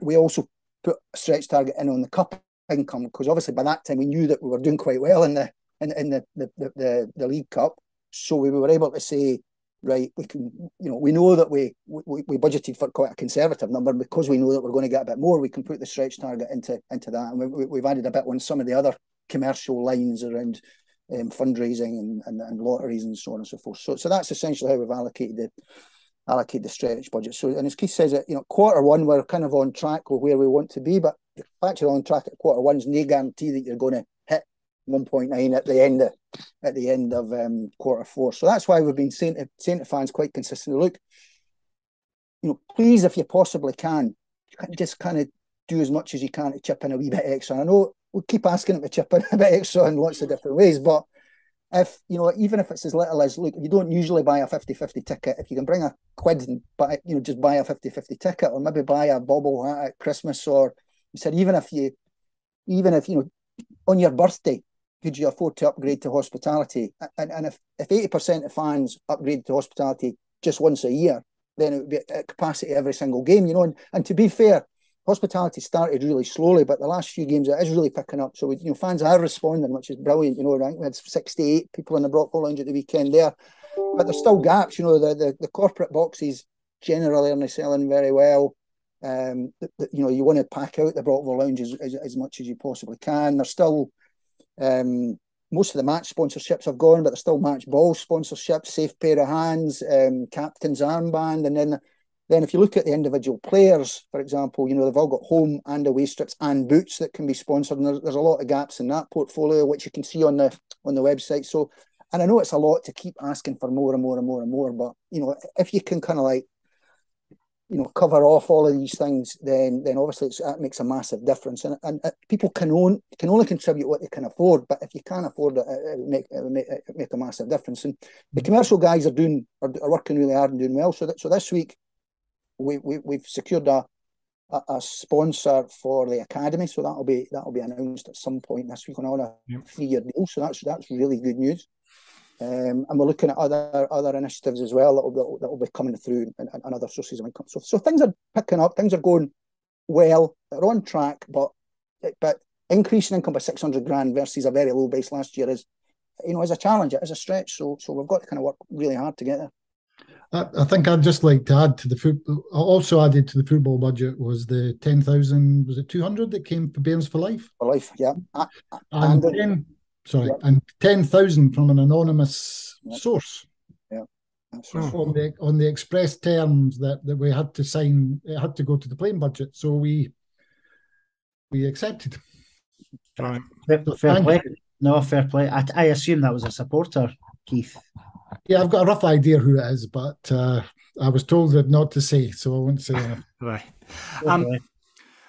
I think we've lost our questions, actually, guys. Looking down what the questions got from John, Linda, James, Gordon, Stuart. You've answered them all just about... I want to ask, though, a question. I think this is just quite... If we don't get promoted, what's the future for Falkirk Football Club? Well, obviously you want to get promoted. Right? And that's really important that we do get promoted, and the quicker we can get promoted, the better. But from a purely financial point of view, what tends to happen in a championship is your income goes up, but a lot of your costs historically have gone up. So, for example, we've made, as I said to you before, on average, when we've been in the championship, we've tended to make a £400,000 loss in the past. So we need to kind of break that cycle and get ourselves up into the championship and reduce that operating loss down to £100,000 or £200,000 if you can. The challenge in the championship, I think, is if you want to be competing at the top end of the championship, and this is where it becomes difficult, and it's related to how money is distributed in Scottish football and why clubs run at an operating loss. You've essentially got two models in football, haven't you? You've got clubs like ourselves that operate to break even every year, and you've got clubs that have a wealthy owner who can run up operating losses, and then the owner will just sort of write a cheque and write off that loss and start again the next year. And that's kind of like not a level playing field. And if we're trying to compete at the top of the championship and we're competing against teams who are operating to a slightly different model, then it's not a level playing field. And that means that we might have to kind of continue to incur an operating loss to fund a football budget that's strong enough to be able to compete in order to get to the Premiership. If you can get to the Premiership, you should definitely be able to break even on an operating level. Definitely. So that's the kind of model that we should be looking to move forward with. But if we can build two. Sorry, Keith. If we can build two things that are ancillary to that as well. If we can rebuild the academy, rebuild the development squad, and start to build and do good recruitment, then we'll start to rebuild a pipeline of players that are talented and that we can subsequently start to sell again. On the other side of the equation, I would really like to see the kind of membership model on an ongoing basis. Right, even once we get well beyond shares, if you could continue with 2,500 or 3,000 people chipping in £2 or £3 a month in perpetuity, if you do the sums, you can be raising £400,000, £500,000, £600,000 a year quite easily from just £2 or £3 a week from a lot of individuals. If you could have that coming in and have a good pipeline of talented players, and you're in the Premiership where you can break even on an operating level, all of a sudden, things like building a fourth side to the stadium look an awful lot more manageable because you've got £400,000 or £500,000 coming in, and you're already breaking even. You don't have an operating loss. So if you want to take out a mortgage to build a standard, whatever, borrow a few £1 million, you've got a 10-year prepayment plan based simply on your membership model, and your player sales is all icing on top that can be reinvested in building a playing squad. So that's the kind of vision. That's where we need to try and get to. But we need to get through this kind of short-term hump. Sorry, Keith. This podcast, you need this as a mini-series, but it's a bit in answer to the question, I think it's a really, really good question. And here's how I'll answer it. Is if the next few months comes to the situation where the supporter-owned club doesn't work for lack of interest or economic pressure on the fans, the present board are duty bound then to find an investor, a new owner of the club, if you like, and we will do our best to make sure that person or these people are the best they possibly can be. The problem we would then have is we've no control over who they sell it to in the future. So if we want a Falkirk Football Club, irrespective of promotion or not, we need to be supporter-owned, because then we're in control of our own destiny. And if we don't get promoted, we might have to take, and we're supporter-owned, we might have to take a step back, go part-time, go hybrid, and then rebuild ourselves again. And we've done it in the past. The team I watched in the 70s were terrible. I never thought I'd see an end to how terrible we were, getting gubbed with the Shire and everything. So if we can control our own destiny, I think there'll always be a Falkirk Football Club, and we all want us at the top of whatever league we're in. And we've got the supporters to do it, as has been proven by the way they've supported the team, the way they've supported the board in the last few months. Indeed. No, we definitely have. Gents, I know we're approaching probably it's just over an hour actually now. We've had you tonight. We've got one last question, and he's touched on it there about potentially future Falkirk Football Club in terms of the stadium. So we've had a few of the fans messaging about the stadium situation. Could we get an up-to-date sort of information on where we are with the council, with the stadium company? Obviously, I think it's quite well known as to who has what in terms of that side of things. But like, for instance, are we still paying the same amount of money to the council every year like we were when we were in the Premier League, for instance? Yes. Well, I'll cover that. Yeah. That is a challenge for us in League One. The cost base, probably the Championship as well. Our cost base for that stadium is effectively Premier League standard. The costs are quite a problem for the club in terms of our turnover, and the stadium's nearly 20 years old and needs more work, and the club will have to pay a contribution towards that. So we're in discussions with the council, but we have a contract with them, and generally speaking, people are required to, meet their obligations under that contract. So we're exploring with the council about how best they can support us through this, what's going to potentially be a difficult time, but they're very much in their infancy, because we had a change of council recently. The council changed, and obviously, I think is at the end of next month that the stadium company will be no more, and we'll be basically tenants of the council. Right. Okay. Because we're tenants for the stadium company. Yeah. Okay. So see for the main stand, the other, well, Martin's, Sandy's rather, beg your pardon. See, and this is maybe a naive way to look at it, right? And now, forgive me if it is a naive way of looking at it.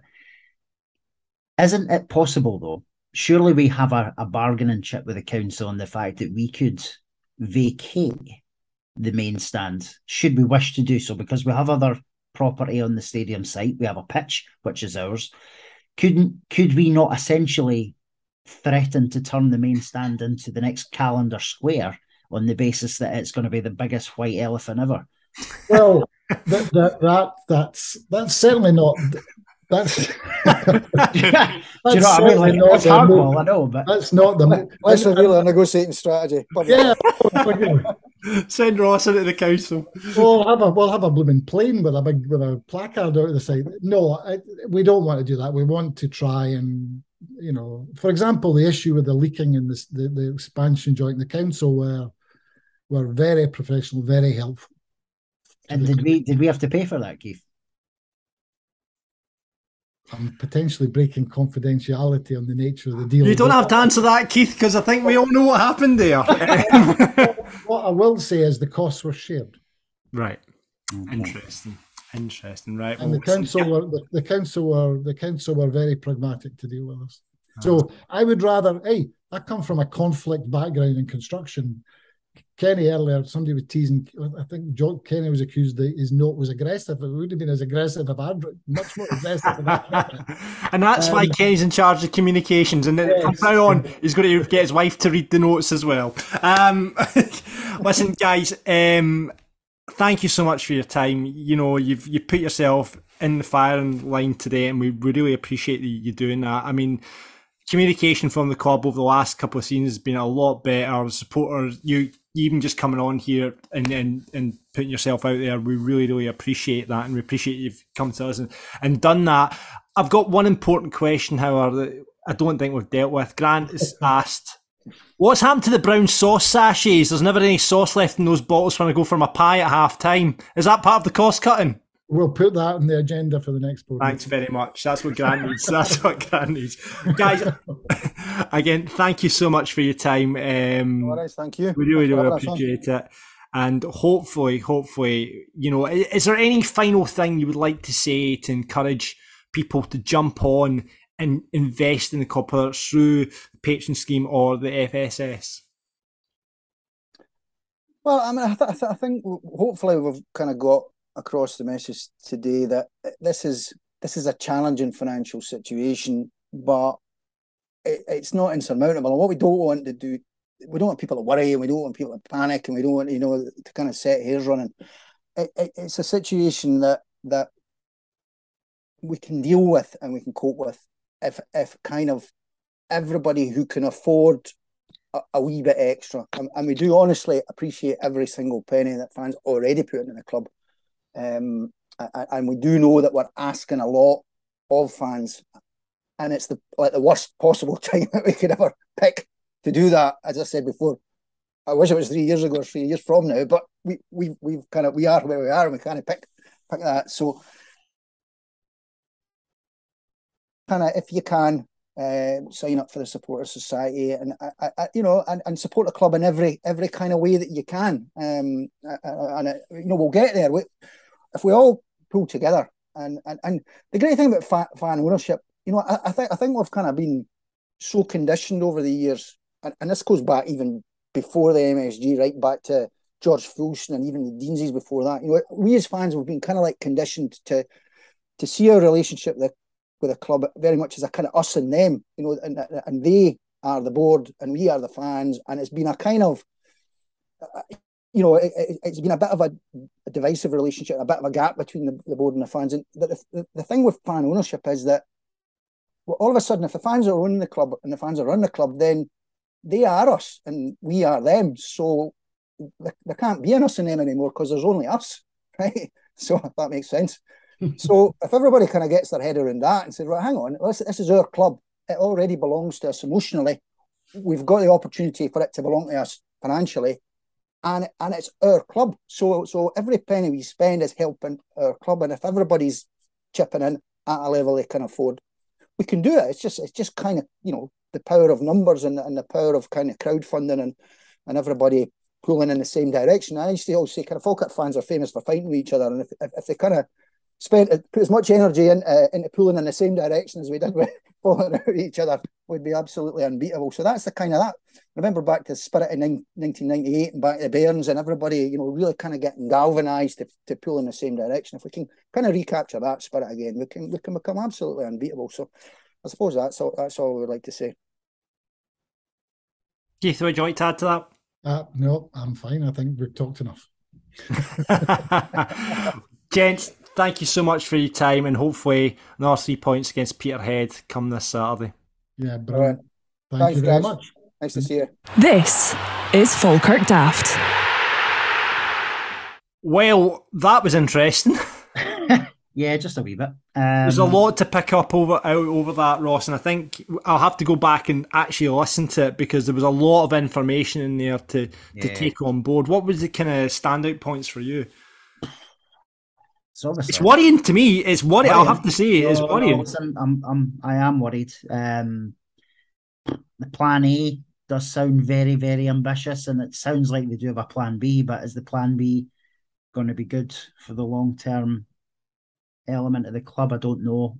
Maybe it will be if it's Falkirk supporters that are able to support in terms of these soft loans. But then we've been here with soft loans over the years before, and all it means is that as soon as you do sell a player, they're chapping at the door for the money back. And like, listen, I get it, but it's robbing Peter to pay Paul, isn't it? So fair play to the guys for coming on. Some interesting stuff there. Obviously the Rollins. I think we've all kind of probably taken from that they've just kind of wiped their hands of the club just now. Probably not the money, which is the worry, because as Keith said, as soon as someone has shares, what they then do with it is obviously up for grabs. So don't get me wrong, I think they may need some sort of sign off from the board to sell shares to someone, but I don't know quite the legality of it. But that would be a worry if they decided to sell their shares to someone random that we didn't want.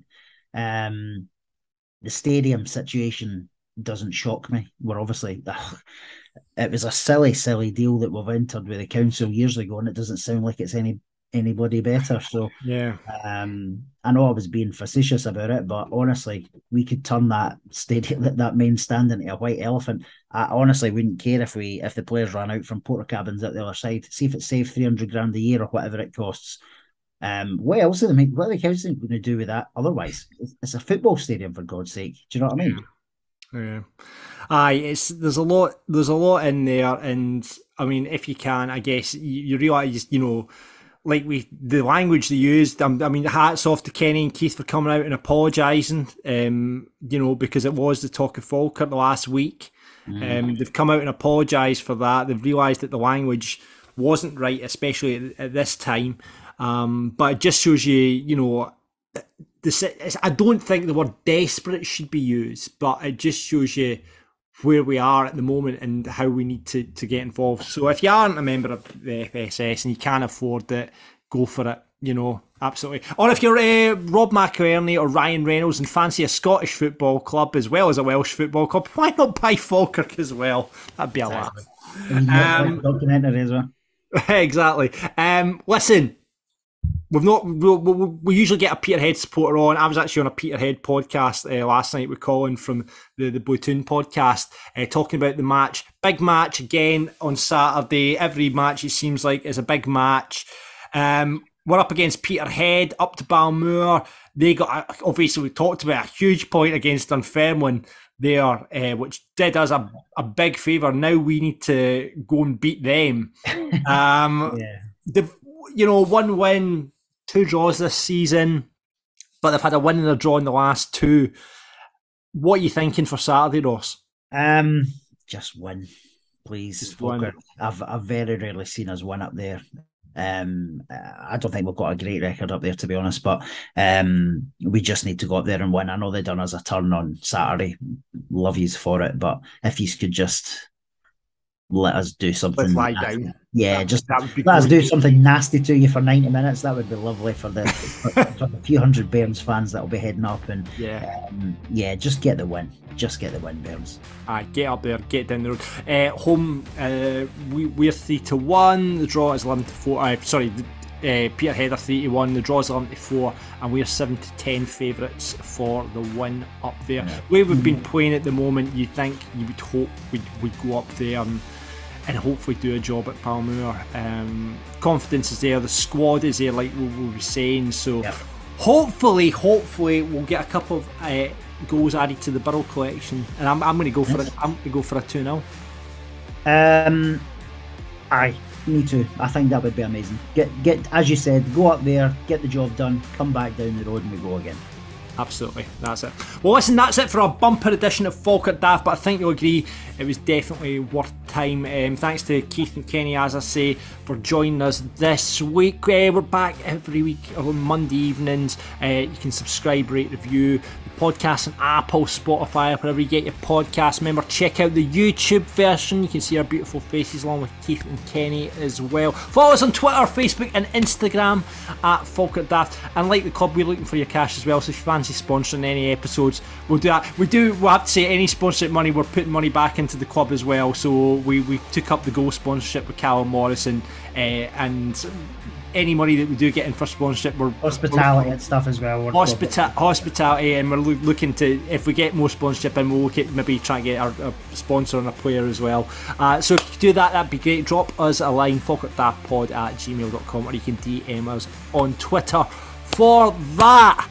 It's been a marathon, Ross. It's been an absolute marathon this week, but we've just got to leave the listeners with the last statement, and it's so relevant after today's episode. It's so relevant, John. Expect the unexpected, buddy. Thanks for listening.